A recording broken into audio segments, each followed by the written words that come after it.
Hello, welcome to Current News. I'm your host, Chris Davis, and today we are going to talk about uh, Biden having U.S. troops withdraw from Afghanistan. So we're going to talk about that. We're going to talk about the August 31st deadline and the things that happened when that deadline hit and when it passed. So, so American troops left Afghanistan 1 minute before the August 31st deadline. And when they did, the Taliban started celebrating. They started shooting gunfire up in the air and some fireworks. And like they were celebrating that the U.S. had left. And this situation is really bad for a lot of reasons. One, to the rest of the world, it looks like the Taliban won. They won. We went in there in 2001 to drive the Taliban out, but we're leaving and we're giving the Taliban Afghanistan. Yes, the Taliban had taken over Afghanistan in 11 days, but we've gone over that in my previous video. Joe Biden was told that if he withdraw from Afghanistan, that the Taliban would take over. Like, they have the briefings and stuff, but he went against the advice of his generals and his intelligence, and he decided to do it anyway. Um, when we withdraw from Afghanistan, the Taliban had taken over the country, but we also left U.S. citizens, interpreters, and we left a lot of military equipment there. And it has been very inconsistent. Some say that the equipment's been decommissioned.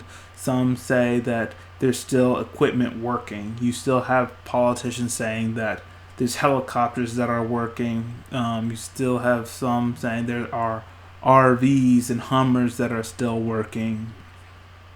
So it's inconsistent whether the equipment left there will never work again or it still works and they can use it. But a lot of senators, commentators have been saying that those equipment that we left for the Afghanistan police, military, and even our own hardware equipment have been left there for the Taliban, and they're in the Taliban hands. This situation is very bad.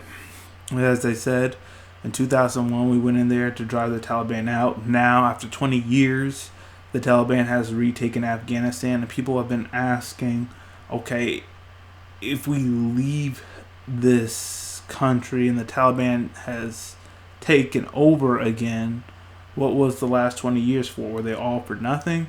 Um, Not completely. It was there. We went there to prevent another 9/11, and we haven't had another 9/11 since.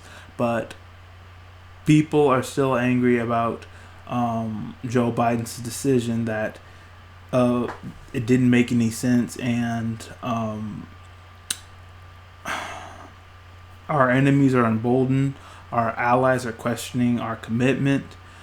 It's a really bad situation, and even Joe Biden's approval rating has gone down because of it. But I want to share with you all um, people's reaction, politicians, news organizations, their reaction to um, Joe Biden withdrawing from the U.S.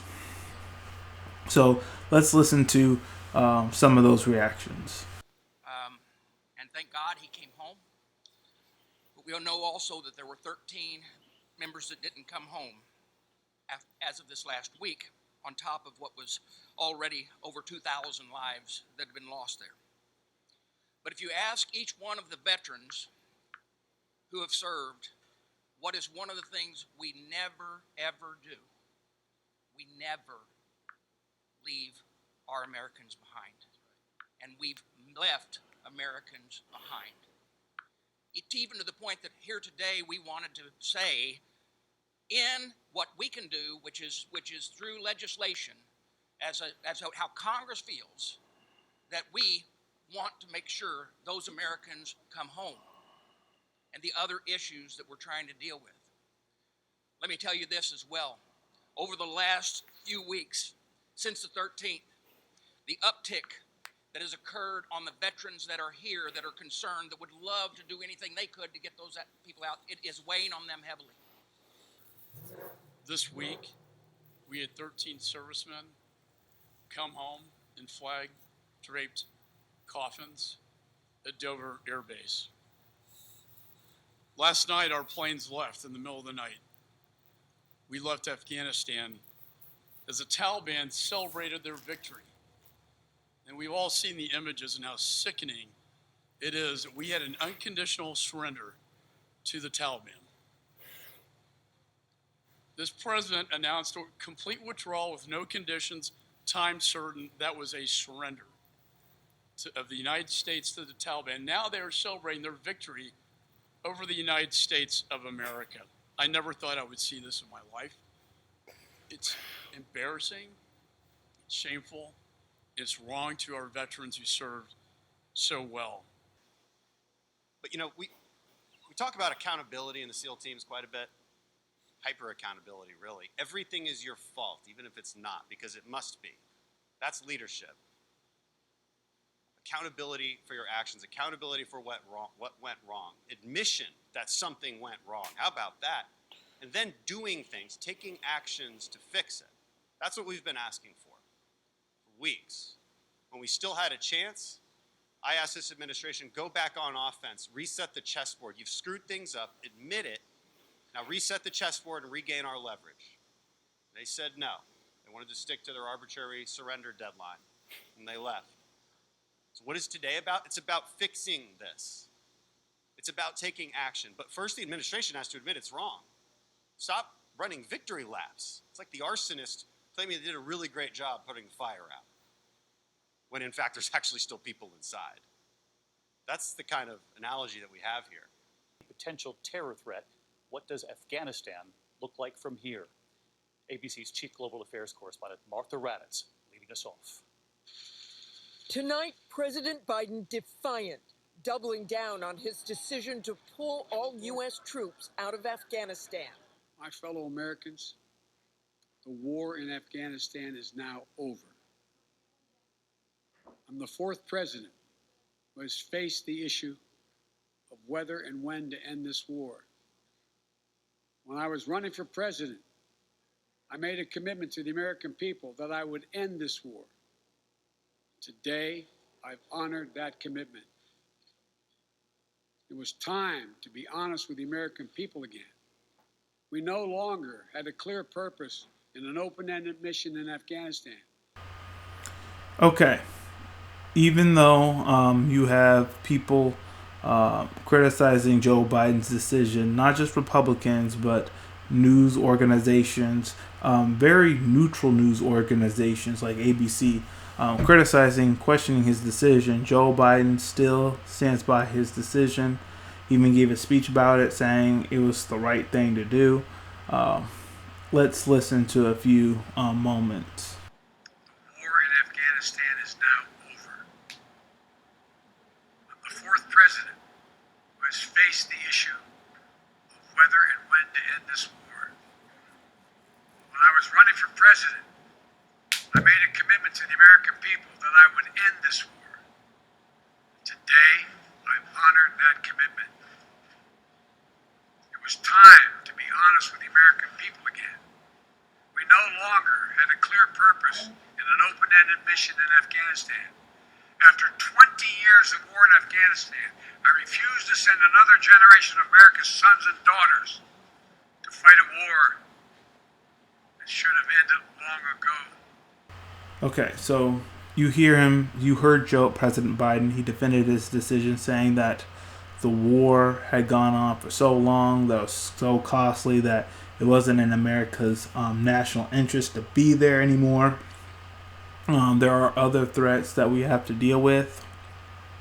But he also said that we can pressure the Taliban to do what we want through the international community and the recognition to be a recognized nation, and they need money. But people have criticized that argument that they're just going to hold interpreters and U.S. citizens for ransom. Yes, they need all of that. So you have a huge ransom situation going on in Afghanistan, and our plan is bad. We're going to trust the Taliban to get people, to get our citizens, U.S. citizens and interpreters, out of Afghanistan. It's ridiculous.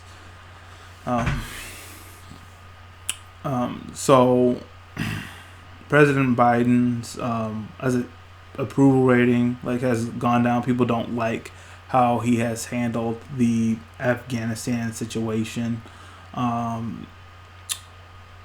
lot of people dislike it, wondering, okay, what was all the sacrifice for? Yes, we prevented another 9/11, but the Taliban we drove out 20 years ago is now back in power. So the whole situation could have been handled a lot better. And when you look at this online or on YouTube, you're going to see a lot of people criticizing Joe Biden for the decision he made. Okay, so that's all we have for today. Let me know your thoughts in the comment section below. Do you stand by Joe Biden's decision that we had to leave Afghanistan even though the Taliban had retaken the country, or are you on the side that we should have stayed there longer and maybe just kept the presence there to keep the Taliban away? Let me know your thoughts in the comment section below. If you liked what I had to share, please hit the like button, hit subscribe, share this video with all your friends, and all of you have a great day.